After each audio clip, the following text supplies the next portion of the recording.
तो Indian government ने 230 Chinese apps को बैन कर दिया इंडिया में। ये इंडिया की हिस्ट्री का सबसे बड़ा बैन है। इससे पहले भी इंडियन गवर्नमेंट कई सारे ऐप्स बैन कर चुकी है। सबसे पहले इंडियन गवर्नमेंट ने अराउंड 100 ऐप्स को बैन किया था, जिसके अंदर पबजी जैसे कई चाइनीज ऐप्स थे। और 2020 के बाद और भी कई ऐप्स बैन किए गए, जिसके अंदर वीचैट, चैट कम्युनिटी जैसे बहुत सारे ऐप्स थे। पर अब की बार इंडियन गवर्नमेंट ने 230 ऐप्स को बैन करते हुए अपना ही रिकॉर्ड तोड़ दिया है, क्योंकि इतने सारे ऐप्स एक साथ कभी बैन नहीं किए गए। और तो और ये वाली ऐप्स अभी तक की सबसे बड़ी ऐप्स हैं। बाहर से छोटी छोटी बट अंदर से बहुत ही ज्यादा खूंखार ऐप्स थी ये, क्योंकि ये लोगों को अपने ट्रैप में फंसाती है, अपने जाल में फंसाती हैं। जैसे कई सारे लोग लोन के ट्रैप में फंसे हैं या फिर पैसों के ट्रैप में फंसे हैं, और इसकी वजह से कई सारे लोगों ने तो सुसाइड भी किया है। और सेकंड पॉइंट ये है, ये ऑलमोस्ट सारी ऐप्स चाइनीज ऐप्स थी। तो आज की इस वीडियो में मैं आपको बताऊंगा कि इन सब ऐप को क्यों बैन किया गया और आप ऐसी ऐप से कैसे बच सकते हो। तो बिना किसी देरी के वीडियो को स्टार्ट करते हैं। इंडियन गवर्नमेंट की एक ऑर्गेनाइजेशन है, ministry of electronics and information technology, जिन्होंने अपनी इंफॉर्मेशन के हिसाब से अर्जेंट बेसिस पे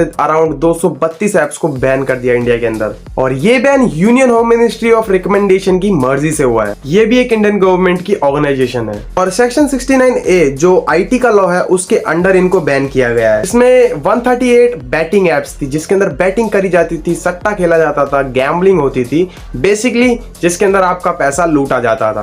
तो 90 to 95 लोन वाली एप्लीकेशंस थी, जिनके अंदर कम पैसों में लोन या फिर कम इंटरेस्ट पे लोन देने का चूना लगाया जाता था और लोगों को अपने ट्रैप में फंसा करके उनका पैसा छीन लिया जाता था। बेसिकली इन एप्स में उन लोगों को टारगेट किया जाता था जो पहले से ही गरीब है या फिर जिनके पास पैसे नहीं है या जिनको पैसों की ज्यादा जरूरत है।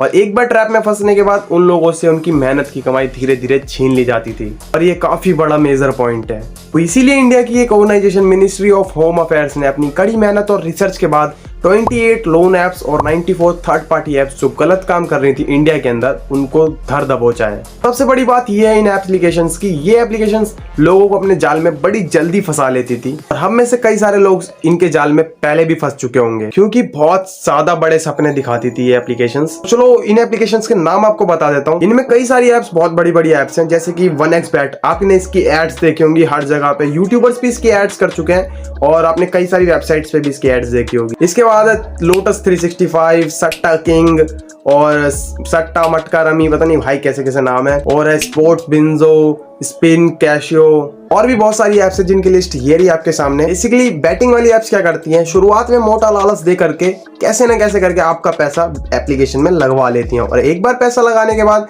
वही प्रोसेस बार बार चलता रहता है। और भाई इसी प्रोसेस में कब आपका बैंक खाली हो जाएगा कुछ पता नहीं होता। फिर आप अपने पापा से एक ही बात बोलो, भारी मिस्टेक हो गया सर। और तो और इससे बड़ी स्कैम लोन वाली ऐप्स करती हैं। आप लोगों ने कई बार देखा होगा, कुछ एप्लीकेशंस इंस्टेंट लोन देती हैं बिना किसी बैकग्राउंड के, बिना किसी डॉक्यूमेंटेशन के। रियलिटी ये है, एक बार अप्रूव होने के बाद इन एप्लीकेशन से आपके पास फोन आने लग जाते हैं, मिस कॉल आने लग जाते हैं और कई बार तो धमकी भी आने लग जाती है। इसी के चलते दिल्ली में एक आदमी ने मेंटली प्रेशर में आकर के सुसाइड भी कर लिया। सारी बातें ध्यान में रखते हुए इंडियन गवर्नमेंट ने इन सारी ऐप्स को लात मार के बाहर भगा दिया। चलो अब मैं आपको बताता हूँ कि आप ऐसे फ्रॉड से कैसे बच सकते हो। पहला तो भाई थर्ड पार्टी ऐप कभी डाउनलोड मत करना। दूसरा, ये सट्टे वट्टे वाली ऐप्स होती है ना, ये तो बिल्कुल भी मत करना।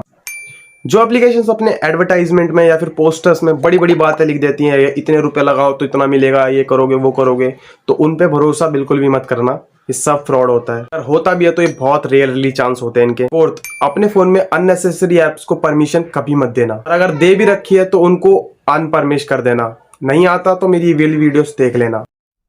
जो एप्लीकेशंस इंस्टेंट लोन देने का वादा करती हैं, वो भी बिना किसी डॉक्यूमेंटेशन के, तो उन पे भरोसा बिल्कुल मत करना। या फिर जिनके पास उनकी एप्लीकेशन में फिजिकल एड्रेस नहीं होता, ईमेल आईडी नहीं होती या फिर कॉन्टेक्ट नंबर नहीं होता, तो दूर रहो भाई। इनके अंदर कोई फिजिकल एड्रेस ही नहीं है तो जाओगे कहाँ पे, कोई प्रॉब्लम हो गई अगर तो। विदाउट जेन्युइन रिव्यू किसी भी एप्लीकेशन को कभी यूज मत करना। Last but not the least, कभी भी किसी OTP को शेयर मत करना किसी अदर बंदे को, या फिर किसी लिंक को क्लिक मत करना विदाउट उसको पढ़े। वीडियो में इतना ही, मिलते हैं नेक्स्ट वीडियो में। सतर्क रहें, सुरक्षित रहें। जय हिंद।